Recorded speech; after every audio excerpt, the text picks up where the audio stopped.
Hi, Assalamualaikum everyone. Okay, yesterday we learn about AC source. Kita dah belajar apa bentuk voltage dan current, graf dia macam mana. Dan kita dah belajar cara tulis equation untuk voltage dan current. Okay, hari ini kita akan teruskan pembelajaran kita secara online. Semalam, Alhamdulillah, kita face to face. Tapi hari ini tak apalah, kita go online. Dan saya akan cuba fahamkan walaupun secara online. Okay, saya akan banyakkan gambar supaya kamu boleh bayangkan apa yang saya nak sampaikan ya, insyaAllah. So topik kita adalah phasor diagram, phase angle and concept of leading and lagging. Kita akan tengok satu persatu apa yang dimaksudkan phasor diagram, phase angle, leading, lagging tu kita akan tengok satu persatu. Okey. Okey, semalam kita dah belajar bentuk graf current dan voltage untuk AC source. Okey, bentuk dia follow bentuk sinusoidal wave, graf sine lah. Okey, equation dia ada di sini ya. Okey, kepentingan equation ni adalah jika kita nak tahu apa nilai current atau voltage pada masa tertentu, kita hanya gantikan nilai T dalam equation ni ya, samalah I dengan V. Okey. Jadi, lagi satu perkara penting yang saya nak kamu ambil perhatian di sini adalah cara kita lukis graf. Okay, tengok graf ni rapat dengan nilai kosong. Rapat dengan part CY lah. Okey. Dia kena rapat macam ni, barulah dua equation ni valid. Okey, untuk dua equation ni valid, mesti bentuk dia macam ni dah rapat lah ke part CY. Okay, sebab sekejap lagi kita akan tengok ada graf yang tidak rapat ke part CY. Dan equation ni akan berubah bentuk. Okay. Okey, nilai current atau voltage pada graf, setiap nilai current dan voltage pada graf boleh digambarkan dengan cara lain. Bukan semestinya kita lukis bentuk macam sine wave ni. Dia ada cara lain. Kita boleh represent dia lah, okey, iaitu kita boleh represent dia dalam bentuk phasor diagram. Okey, jadi phasor diagram ni dia boleh bagi tahu kita current atau voltage at any time. Dia menggambarkan current atau voltage at any time. Okey, cuma phasor diagram ni dia menggambarkan lebih kepada angle, sudut So, sebab sudut ni kita akan guna untuk analisa perkara yang lebih lain lah, lebih mendalam. So, kita lebih concern tentang sudut. So, that's why kita create satu lagi cara untuk represent setiap value atas graf. So, nama diagram tu adalah phasor diagram. Okay, contohnya, pada nilai atau value A atas graf ni, phasor diagram dia boleh dilukis seperti ini. Okey. Katakan pada nilai B, phasor diagram dia boleh dilukis seperti ini. Pada point C seperti ini, point D seperti ini. Okey, kalau kamu perasan, semakin daripada sebelah kanan graf yang sinusoidal tu, semakin dia bergerak A, B, C, D ke kanan, phasor diagram kamu dia memusing counterclockwise. Okey. Dan setiap arrow di atas phasor diagram ini, arrow-arrow ni kita panggil dia phasors. Okey. Arrow yang color hitam, color biru, merah, hijau ni, arrow tu kita namakan dia sebagai phasors. Okey, sekarang jom kita belajar cara nak lukis phasor diagram. Jadi kita ambil lah point A tadi point kat sini tadi. Okey. Jadi cara pertama, step pertama untuk kita lukis adalah kita kena ukur ketinggian amplitude atau maximum value peak Okey, kita ukur. Kita letakkan, kita start daripada part C lah, part CX. Kita ukur straight ke atas. Okey, buat line macam ni. pemisah lah. Okey, sekarang dia ada macam seolah-olah pisah lah kiri dan kanan. Okey. And then lepas kita buat begitu, kita tulis Q1, Q2, Q3, Q4. Okey, ini menggambarkan kuadran lah. Okey, pecah pada 4. Okey. Dan di sebelah diagram ni label juga kuadran. Okey. Q1, Q2, Q3, Q4. Kemudian kita buat bulatan atas diagram tadi. Okey, bulatan tu radius dia mestilah bersamaan dengan tinggi amplitude ni. Panjang arrow ni ya. So radius bulatan ini adalah sama panjang dengan amplitude punya value. Okey. Dan amplitude punya value adalah bersamaan panjang phasor. Ingat sekarang kita nak lukis anak panah phasor. So panjang phasor tu bersamaan dengan panjang amplitude, tinggi amplitude ni ya. So sekarang kita dah ada bulatan. Okey. Sekarang kita buat line daripada dotted value yang kita nak tahu tu. Okey, di sini buat line sampai mengena bulatan atas diagram tadi. Okey. Bila dah kena macam ni, kita lukis arrow daripada center sampailah titik pertemuan line tadi dan bulatan ini. Okey. Maka dapatlah kita phasor diagram yang lengkap. Dan jangan lupa mesti tulis omega, mesti tulis omega kat sini. Okey, wajib Okey. Sekarang cuba try lah, okey. Lukis phasor diagram untuk point di sini.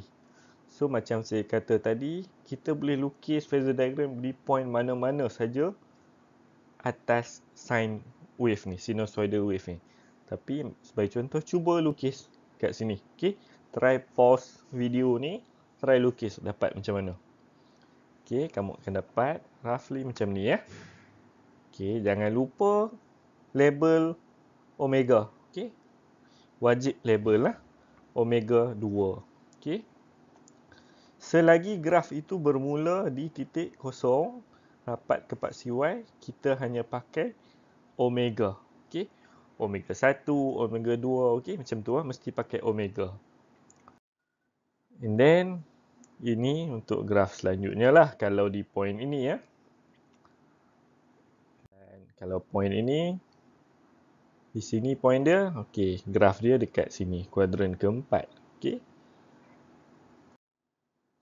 Jadi summary untuk cara lukis phasor diagram roughly beginilah. Nanti boleh refer nota cara nak lukis phasor diagram. Make sure kamu tahu. Okey, lukis tak semestinya tepat ya. Maksudnya kamu sketch. Yang penting sketch ya. Bukan lukis in detail. Sketch mencukupi dah. Okey, dah lebih daripada cukup. Sketch saja. Okay, now we move to new subtopic ya, the next subtopic which is phase constant or phase angle. Okay, ada setengah buku pakai phase constant, ada pakai phase angle. Semuanya merujuk pada benda yang sama lah. Okay, simbol dia adalah seperti ini ya. Ini simbol dia dan cara sebut dia adalah phi. Okay, PHI atau FAI, phi ya, cara sebut. Okay. Okay, tadi saya dah tekankan bahawa graf kamu mesti bermula di titik kosong kan. Okay? Untuk equation yang kita belajar semalam tu valid, graf mesti rapat ke paksi Y. Okay? Tapi macam mana kalau graf tu dia shifted to the right kat sini. Dan kalau dia shift tu pula ada angle. Okay? Angle ni lah yang kita namakan phase angle. So dia shifted to the right by this phase angle value dia. Okey, so apa akan jadi pada equation kita? Okey, sekarang equation kita akan jadi macam ni. Okey, omega t tolak phi. Okey. Ingat bila shifted to the right, maka kena tolak phi. Okey. So, let's say phi tu value dia adalah let's say lah pi over 4, maka equation kita pun kita kena tulis macam ni lah. Okay. Tolak pi over 4. Okay. Omega t tolak pi over 4. Ingat kalau shifted to the right, kamu kena tolak. Okay. Now, imagine we shifted the graph to the left. Okay, tadi shifted to the right. Okay, sekarang shifted to the left with this phase angle, this phi value. So, our equation becomes omega t plus phi. Okay, plus phase angle. Tadi minus phi, sekarang plus. So, shifted the graph to the left dalam equation akan jadi plus. So, let's say our phase angle is pi over 4. So, graph kita, equation kita akan jadi omega t plus pi over 4. Simple lah. Ingat shifted to the right, kita akan tolak. Shifted to the left, kita akan plus. Okay, our next subtopic is phase difference, concept of leading and lagging. So, first kita kena tengok dulu lah apa maksud leading and lagging tu dulu. Okay. Okay. Leading adalah the wave that reach the maximum value earlier is the leading wave. Maksudnya, wave mana yang dia sampai peak value dulu, okay, dia dikenali sebagai leading wave. Okey, manakala wave yang sampai value puncak dia kemudian atau lambat berbanding wave tadi, okey, wave tu kita namakan dia lagging. Okey, wave tu lambat lah. Okey, yang sampai puncak value dia dulu, kita katakan dia leading wave. Yang sampai kemudian atau memuncak value dia tu lambat, maka dia lagging wave. Okey, concept of leading and lagging. Okey, untuk lebih mudah faham konsep leading dan lagging ni, mudahlah kalau kita tengok gambar lah. Straight away tengok bentuk wave tu. Okey, tengok sini contohnya wave A and B ni. Okey. So dalam konteks ni kita katakan A is leading B. Okey, A mendahului B. Maksud dia, okey, let's say paksi X ni adalah nilai T paksi time. Jadi A ni dia mencapai nilai puncak dia lebih awal berbanding B. Okey, let's say A dalam tempoh 5 saat dia sampai puncak. Okey, B ambil masa lebih daripada 5 saat untuk dia sampai puncak. So that's why kita katakan A mendahului B. Jadi kita boleh juga cakap B is lagging A. B ketinggalan berbanding A. Okey. And then katakan kita tambah lagi satu wave. Wave C. So, kita katakan C is leading A and B. Okay, C mendahului semua. Okay. Walaupun puncak dia duduk atas paksi Y, tak ada masalah. Tapi value dia puncak. Okay. Atau, kita boleh kata juga sebagai A mendahului B, tapi ketinggalan kepada C. A is leading B, but lagging to C. Okay, yang ni statement ni Okey, kadang-kadang dalam buku dia tak lukis graf sampai ke negatif before zero punya paksi X. Dia lukis macam ni. Okey, dia tak lukis value kat sini. So, dia buat macam ni je. Okey, dia potong. So, sebelah sini tak ada lah apa-apa value. Okey, dia graf tu scratch saja. So, tak ada masalah. Yang kita nak tahu adalah peak value. Peak saja. Okey. So, katakan kita tambah graf D. Okay. Wave D atas C. So, kita nak kata macam mana? Okay. Kita katakan C dan D are leading A and B. Okay. C dan D ni kedua-duanya mendahului A dan B. Okay. Mudah, boleh faham Okay. Kalau tak faham, stop video sekejap, pause sekejap and then cuba baca semula dan make sure faham part ni. Okey. Okey, sekarang graf current dan voltage Kalau tidak, kita lukis asing-asing kan. Okey, kita boleh lukis dia dalam satu plot yang sama, plot kertas graf yang sama. Macam ni ya. Okey, bila dia berada pada posisi macam ni, iaitu dia start dengan kosong macam ni. Okey, tak ada gap langsung tak ada face angle tak ada phi macam ni. Dua-dua start sama macam ni, kita katakan dia in face to each other. Okey, bila I dan V macam ni bertemu macam ni, tak ada gap, kita kata tak ada face angle tak ada phi, kita katakan dia in face to each other. Okey. So, phasor diagram dia, katakan kita nak tahu phasor diagram dia pada line ni. Okey, sebab saya kata tadi, phasor diagram ni kita boleh lukis pada mana-mana value atas sine wave. So, tak semestinya kat sini saja. Mungkin kamu nak lukis kat sini. Tak ada masalah. Okey, kat sini ke, tak ada masalah. Sini ke, tak ada masalah. Okey. Tapi untuk contoh, saya buat line ni lah, dotted orange ni. Okey. So, phasor diagram dia adalah sebegini. Okey. Since ada dua graf stack to each other, bertindih macam ni, maka kena ada dua bulatan lah. Sebab dua bulatan ni ini dan ini. Sebabnya sekarang ada dua amplitude. Satu untuk I dan satu untuk V. Okey. Jadi kena ada dua bulatan. Okey. Jadi kita lukis macam ni. Okey. Ini phasor diagram pada point ini, pada ketika ini. Okey. Ini phasor diagram dia pada T sekian-sekian lah. Okey. Ini cara lukis dia. Atau kalaulah kita nak lukis phasor diagram untuk tadi tu, tapi kita tak nak point ni. Kita nak lukis pada T sama kosong. Betul-betul. Okay, sebab X ni adalah nilai paksi X adalah T. Jadi, at T sama kosong, betul-betul kat sini, cara lukis phasor diagram dia adalah macam ni ya. Okay, jangan lupa label mana satu I, mana satu V. Okay. Boleh refer nota, cuba fahamkan. Okay. Saya akan, next ni, okay, kita akan tengok yang lain semuanya phasor diagram at T sama dengan kosong.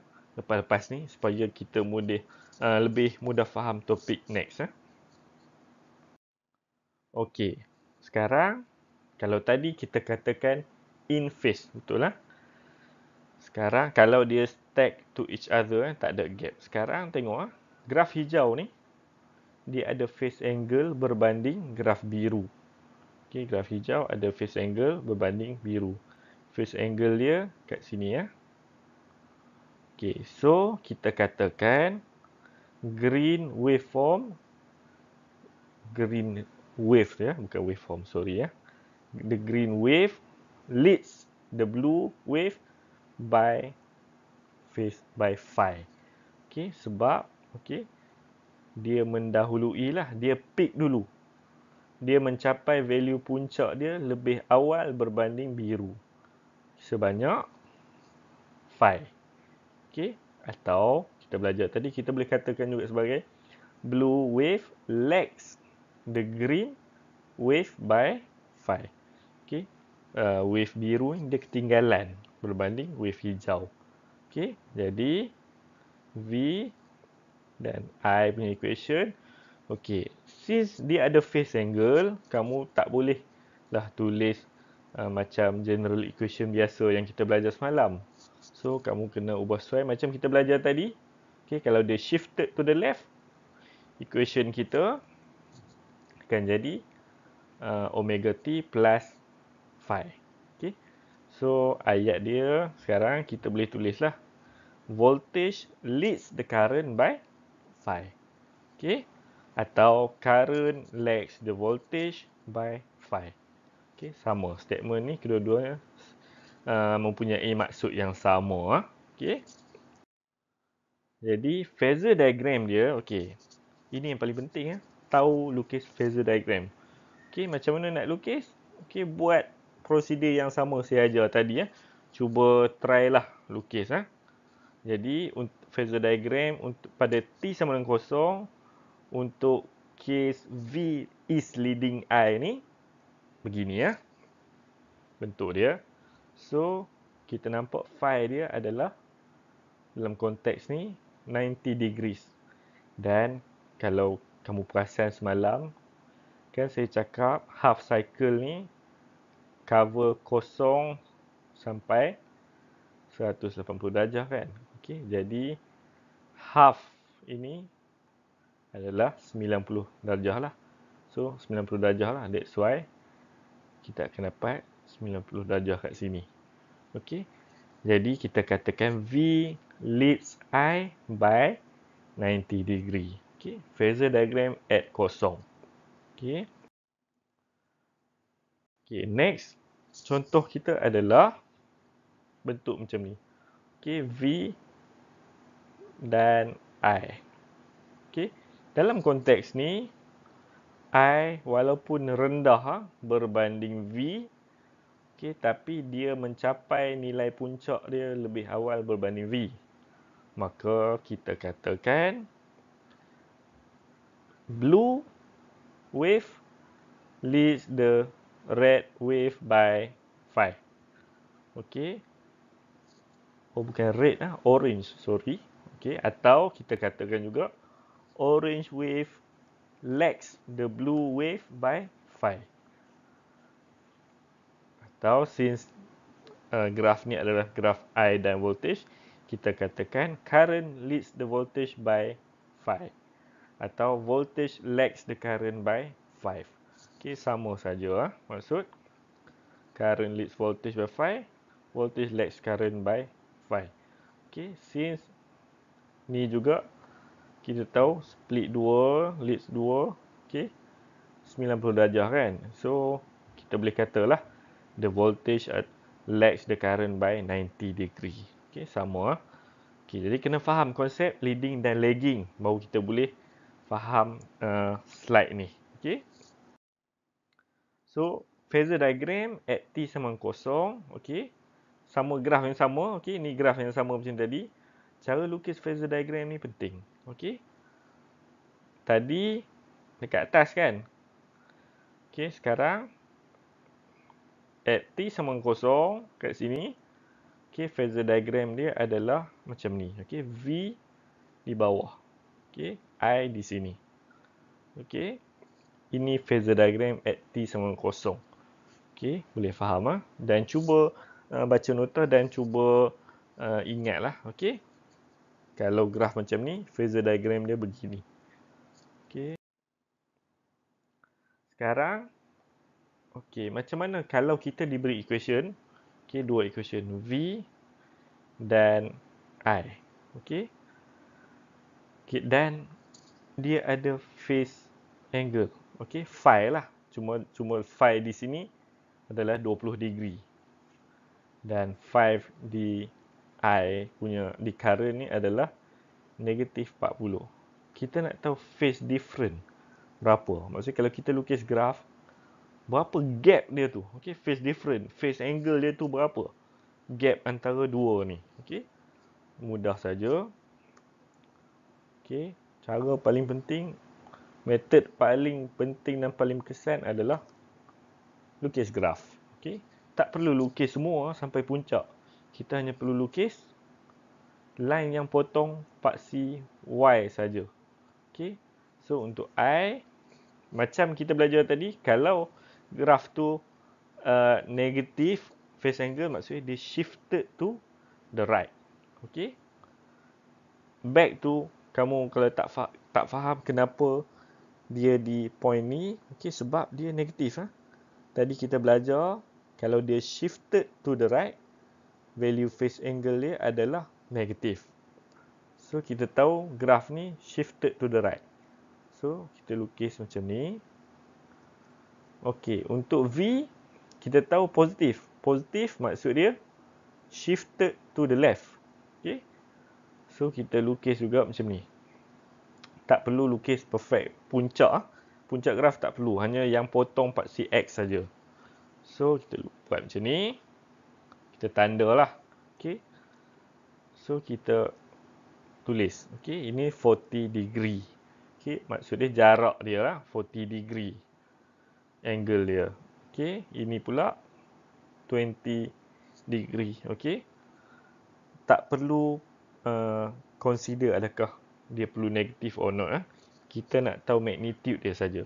So, phase difference between these two adalah jarak dia in term of phase, in term of degree.